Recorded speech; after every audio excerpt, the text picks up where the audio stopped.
morning. Good to see you guys today. If it was raining again today, I was going to welcome you to our satellite location in Portland, Oregon, or Seattle. But sun came out, so it's good to be here today. So how many people here have ever run in a race, like a 5K, 10K, triathlon, any kind of race, walk, whatever? I was in the Turkey Trot last fall on Thanksgiving Day. The YMCA has it every year, and dragged all my family out of bed on Thanksgiving morning to go run in this 5K. So I'm out there running in this race, and the last mile of the race, I'm running along and trying to get through that last mile, and this woman passes me. And I thought to myself, I could probably keep up with her. So I speed up and I pass her. And then I start to slow down a little bit because I'm getting tired, and then she passes me. And this kind of goes back and forth a few times. She passes me, I pass her, and there's like a part of me that's inside of me going, I can't let this happen. I need to be first. So there's a little known tactic among runners that if you want to slow somebody down, start up a conversation with them, right? So the next time I get beside her, I say, so you're doing a great job, you're really running hard. Have you been training a lot or whatever? And she said, yeah, I'm training for the Olympics. And I thought, I am competing with an Olympic runner. I'm thinking to myself, man, I'm doing really good, right? So here we are, battling out, and at this point, there's a half mile left in the race, and I'm having this conversation with her, trying to get her to slow down, so I can keep up with her. And so this is going on, and she's telling me about how much she's running and how often she's training and when the Olympics are and all this stuff. And so I'm like really impressed with her stamina and her strength. And then as we get to the last tenth of a mile, we're about to cross the finish line. And I know in races in the past, my desire to win the race, I will just take off sprinting, and I can pass lots of people and, shave 2 seconds off my time or whatever, But there's this part of me that wants to win, wants to beat her across the finish line at this point and say, I beat an Olympic runner.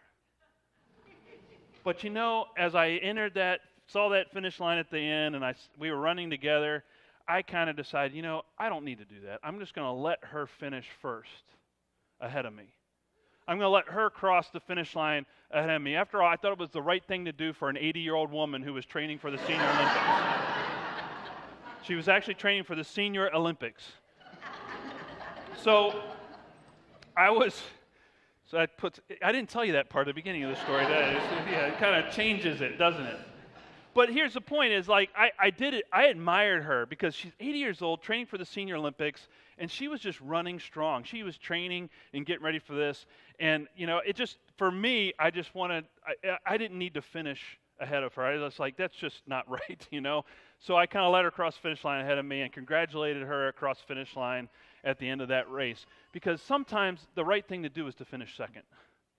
Sometimes we need to let others go ahead of us. Sometimes we need to put others first. Sometimes we need to allow ourselves to take second place. And when Jesus teaches I would say this is a hard teaching. This is a difficult teaching about following him. He's saying, put me first in your life and yourself second or third or fourth or wherever you are in the order of priorities. But put the mission, the gospel, the cross, Jesus Christ in leadership in your life and let that lead you take second place. Let yourself take second place. And so he's actually talking about this, and he spells it out in three ways. It's interesting because Peter comes to Jesus, and he has just said to Jesus, you're the Messiah, and all the disciples are celebrating. Hey, we got it. Jesus is the Messiah. He's the chosen one. He's come. And then Jesus says, well, guess what? This Messiah that you just proclaimed is going to suffer and go to a cross. So Peter says, no, Jesus, that's not the way it's going to work. Can you imagine telling Jesus, hey, I got a different plan for your life? That's what Peter's doing. He's saying, Jesus, I got a different plan for your life. And so Jesus' response is actually a harsh response. He says, get behind me, Satan. Now, he wasn't calling Peter Satan, but he was saying, you are tempting me to put myself first ahead of God's plan, or ahead of God's purpose. And so it was like a temptation to Jesus. And so he reacts and says, no, you need to get it straight, Peter. This is what's happening. I need to put God's purposes and God's mission ahead of my own self, and you need to do that too. And right after that, he calls the crowds to him. And so it's not just his disciples. He says, everybody come up, gather around here. Listen to what I got to say here. Get your mind on the things of God.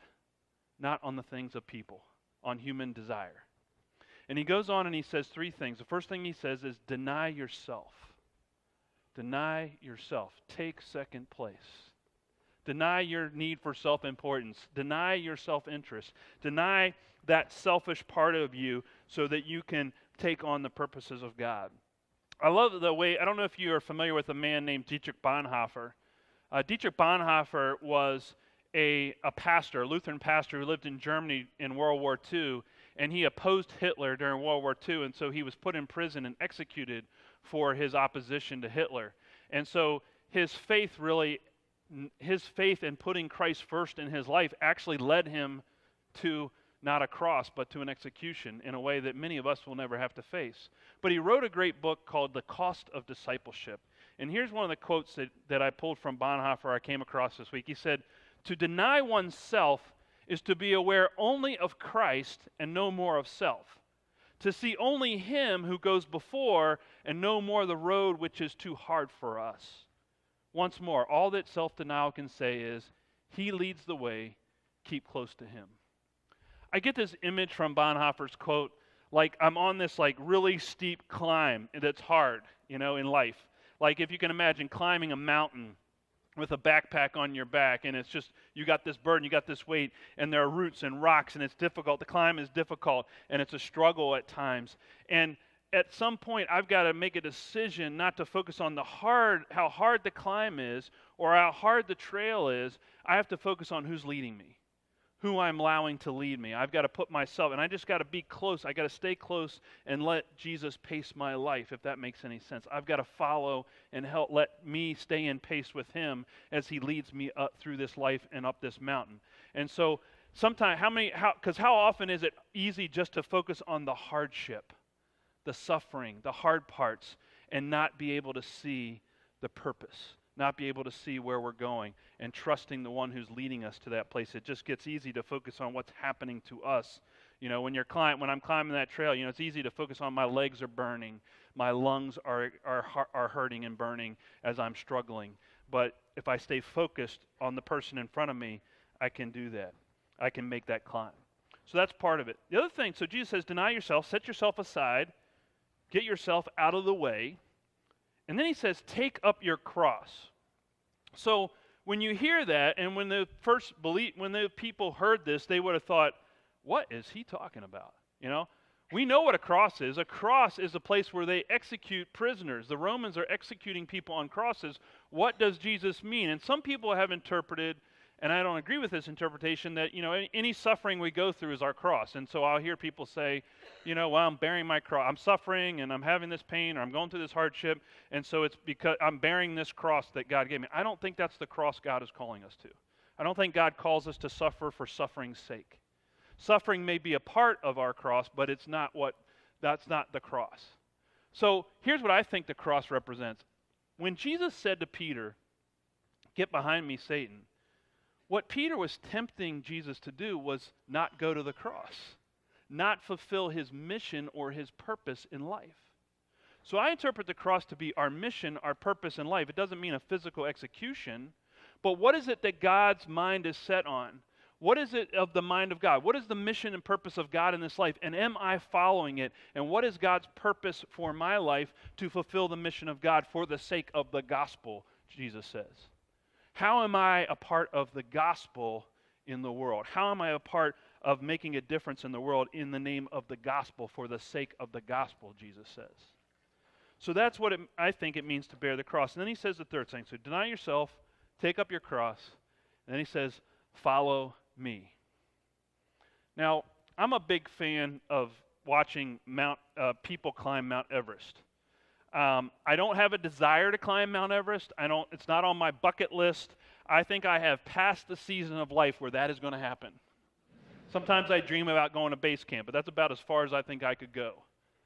But I think about this, and I see people climbing Everest, and I'm intrigued by this climbing of this mountain, this big mountain on our planet, and people losing their lives to do this and take this risk. And I think about climbing Everest, and there are like a couple ways I could go. If I were to do Everest, I could get maps, and I could figure out the easiest route up the mountain. That's what I would try to figure out. What's the easiest way to get up there? I'd probably learn what other people have done, figured out a plan, packed, supplied, got the right tools. I could do all that stuff. I could figure out a way to get to the top of Mount Everest. That would be what I would call self-reliance. How many people here like to be self-reliant? Like to figure it out yourself, do it yourself, right? I'm going to figure it out, which is, notice the word self there, self-reliant. But I watched this documentary on National Geographic about the Sherpas that help people summit Mount Everest. And one of the Sherpas they brought up in the documentary had already summited Everest 21 times, taking and guiding other people to the top of the mountain. So here's my question. I could do it myself, or I could go with a Sherpa. Which one do you think's the better decision? If I'm going to climb Mount Everest, right? It's the Sherpa who's done it before, who's been there and back, who knows how to do it, who knows where the difficult parts are, who knows how to get up the trail. Why? Wisdom says, follow the Sherpa. Don't do it yourself. So when Jesus says, follow me, he's saying, let me be your Sherpa in life. Let me be the one who can guide you. I've been there and back, been there, done that. I know how this works. I know what suffering's like. I know how hard it can be. Let me lead you. Your job is simply to follow me. And I bet you if I was on Mount Everest and I got caught, which I probably would, got caught in a snowstorm that was a whiteout, how close do you think I need to be to that Sherpa? As close as possible. I want to, in fact, be tied with a rope to that Sherpa so I don't lose that Sherpa in that snowstorm. And how many times do we face those storms in life? And we're not tethered to anybody. We need to tether ourselves, keep Jesus close. That's what it means to follow Jesus, is stay as close as possible to following. Be as close as possible, because when the storms of life come, will you be there? Will you be close enough to keep track and keep pace? So I thought about ending the sermon here, and some of you are thinking the same thing. I wish you'd end the sermon here. But I pray about these things when I plan sermons.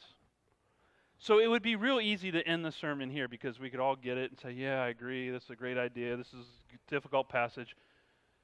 But I want to take it a little bit further, and that is, what does this mean for us in our daily life? How does this impact my life? If I have chosen to deny myself, to take up God's mission, the cross, God's purposes, and I'm following Christ in my life, that changes things. So it's one thing to say it, it's another thing to live it. It's one thing to say, oh yeah, I like that idea. It's another thing to actually put it into practice in my daily life. So now I want to talk about the challenge of practicing this. Because I think if we make a decision to follow Jesus, it impacts the way we live our life. It impacts the decisions we make, because our life is full of competing decisions. Our life is full of competition for our time, our money, our resources, and everything's competing for it. Do you ever feel like you're just your calendar is overloaded, everybody's asking you for things, you need to do this, need to do that, and you feel like you're being mastered by life rather than by Christ? Or being mastered by your calendar, or mastered by your checkbook, rather than being mastered and letting Christ lead your life. And so it becomes difficult to make decisions. So I'll bring you into the Poole household today. How about that? I'll bring you into the Poole household, and I'll show you some mistakes I've made, and I'll share my failure and my success. So my failure is this. When it comes I was sitting at the dinner table this week, and I own a first-generation iPad, like the original. Like, I'm the guy who gets the first iPad. I'm the guy who wants to do that, right? So I have the original iPad, the first iPad. I've been using for work and home for years now. I don't have the 2 or the 3 or whatever number they're on now, or whatever generation they're talking about, right? So, but I have a keyboard for my iPad, and it broke this week. So, yeah, everybody, this is terrible. So I'm sitting at the dinner table, my wife and my daughter, my youngest daughter, and I say at the dinner table, I need a new iPad. And my wife says, what do you need a new iPad for? Did it break or something? I said, no, nothing's wrong with my iPad, but my keyboard broke. She looked at me kind of inquisitively and said, well, if your keyboard's broken, why don't you just go buy a new keyboard? They're only like $40. And I said, well, there's no sense in buying a new keyboard if 6 months from now I'm going to go buy a new iPad. And so I'm sitting there, and my daughter's listening to all this. So she turns to me and said, Dad, she pulls out her cell phone. She says, Dad, the cover to my cell phone is broken. I need a new cell phone. And I said, that's not going to happen. Go get a new phone cover. And she was like, yeah, right, got it? You know, you train them so well, and it just comes back to bite you, I'm telling you. But did you notice how I phrased it? I need a new iPad, when really what I needed was a keyboard. And so I was making a want a need and using my need to justify my want. Notice how easy that is to do. Notice how easy it is to take my own self-interest in things, technology, and make it into a need.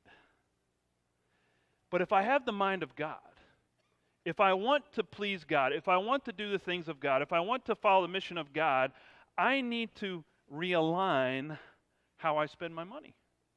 So I mentioned this last week that I think everyone, including people, not just church people or Christians, but everyone ought to have a charitable giving plan. Because if I know that if I don't have a plan for my money, charitable giving, I will spend it on iPads. I will spend it on other things. And so having a plan helps me to keep in mind the things of God and plan to give to the things of God. So here's what I do to come up with that plan. Here's some of the things I would encourage you to think about for that plan. So the first thing is pray about and determine what percentage of your income you will set aside for the purposes of God. That you will set aside for other people in the world, for that you will set aside to follow God's mission and purpose and gospel in the world. And so the first thing is to determine how much percentage you will set aside from your annual income. So I do know that from income taxes that everyone files in the state of Maryland, that Maryland gives about 1 to 1.5%, households give about 1 to 1.5% to charity every year according to taxes. So the biblical standard is 10%. So I strive for 10%. So I try and set aside 10% of my income for the purposes of God and give it away. Now you may not be there, and that's okay. Again, I'm telling these things not to guilt or shame people, but really to say, here's how this can work. So if you're at like 1%, maybe it's time to just say, to pray about, hey, what would it look like for me to give 2%? Or if I'm at 2%, what would it look like for me to give 3%, 4%, or 5%? I know people who are actually giving 15% of their annual income to the things of God, to the purposes of God. So they're giving it away to charity and to other things to help to fill other purposes other than themselves. And I know that if I don't do, because it goes back to I know myself. I know that if I don't do that, I will just give to myself. I will just do things that benefit me. So that's part of why I do that. The next part of that is I also prioritize my giving. And here's how I prioritize my giving. I put the church first because I still believe the church is the hope of the world. It leads to transformation and calls people to discipleship, and disciples make a difference in the world. So I believe firmly that we are called to the gospel of Jesus Christ. That's what Jesus says, lose your life for the sake of the gospel. For his sake and for the sake of the gospel. The church is the primary means that happens. So my priority is first and foremost to make sure that I give to the church. Then I think about what are the nonprofits out there doing good thing, meeting the needs of the world, feeding people, clothing people, getting people clean water, medical needs are being met in the world, and whether locally or globally, I think about what are those nonprofits that I can give to meet the needs of our world. And then I leave another category, there's the miscellaneous category. Now the miscellaneous is the kid that knocks on your door this week and wants to go on a band trip, and if you've given all your money away, or you've given and you don't have anything left, then it's hard to say yes. But I want to be able to say yes, so I keep some of that miscellaneous because there are surprises throughout the year that I can't plan for that I want to be able to give to, or the Girl Scout cookies that come along, or the Boy Scout, but although that's not really that's actually selfish because I'm buying the Girl Scout cookies for me, and I'm supporting the Girl Scouts, so that could be Anyway, you get the idea, right? Think about, those miscellaneous things that pop up. And then just make it a habit. Make giving a habit. Decide, am I going to do this every week? Am I going to do this monthly? Am I going to do this annually? I'm a monthly giver. That's the way I do it. So that's just a habit that I try and do. So that's part of it. So that's how that impacts. So the question really is, when I have two competing commitments or needs for my resources, my money, which one takes second place? My commitment to God or my commitment to myself? Which one am I going to spend money on? So what happens?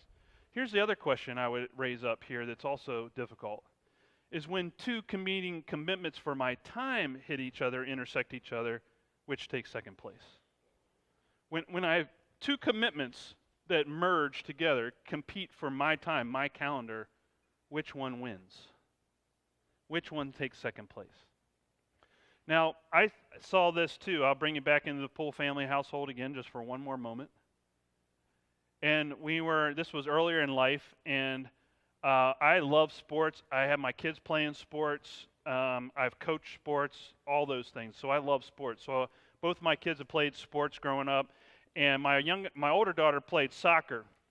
And usually there was never a problem with time commitment because it was always during the week and everything. But it seemed that always the playoff time or championship or playoff soccer games were always on Sunday morning or Sundays. And one particular year, a playoff game fell at the same time as our worship service at church. And so we only had one service at the church at the time. So we had one 10 o'clock service, soccer game at the same time. And the good news is Glenmar has 4 services, so that we could have figured that one out, right? That's the blessing of having multiple services. But we had to make a decision for our daughter. Because what do you probably tell your kids what I told mine. You made a commitment to the team. You have a commitment. You signed up for this. You go to practice. You show up for games. You're a team player. You don't quit, right? That's what we tell her. You have to be committed to this, right? I told my daughter the same thing. Commitment, right? And so commitment says, all right, well, go to the soccer game. That commitment says go to the soccer game. And you may be sitting here thinking, well, that's easy for a pastor. You got to be at church, right? Well, there was a way we had figured out how to work around it. My wife could take my daughter to the soccer game, and I could go to church and preach, and we could represent in both places and keep both commitments. But as we thought about it, and as I discussed it, and as I thought through it, I needed to be reminded of another commitment that I made earlier in her life. And the commitment I made at her baptism was that I would guide her in the Christian faith. I made a commitment to her. I knew that one day she'd figure out her faith on her and she'd choose her own faith, but my commitment was to guide her in the Christian faith. So that doesn't mean I just let her go whatever way she wants or what she wants to do, but I'm going to guide her. I made a commitment to God. I made a commitment to God. I made a commitment to the church. I made a commitment to her to guide her in this faith. So then I realized I had another commitment. My commitment to God and my commitment to the soccer team.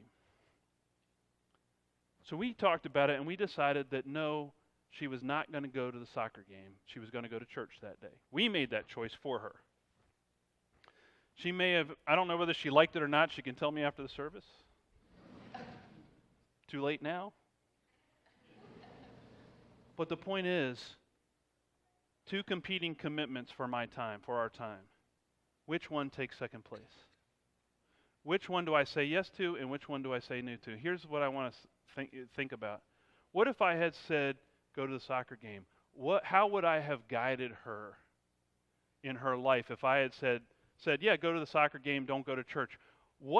Without even knowing, it wouldn't have been intentional at all. Without her even knowing, without me even being aware of it, I would have just said to her and communicated to her, soccer's more important than God. I would have just said to her, by that choice, I would have set an example for her to say, soccer's more important than God, worshiping God. And I would have communicated that to her, not maybe even knowing I was doing it. See how difficult it is to put this in practice in real life? And I'm not saying this to make anybody in this room feel guilty or shame anybody. I just want us to see how hard it is to actually live it out. But here's what I also say. Don't quit. don't give up on following Jesus because it's hard. We're supposed to deny ourselves, take up our cross, and follow him. Let's pray together.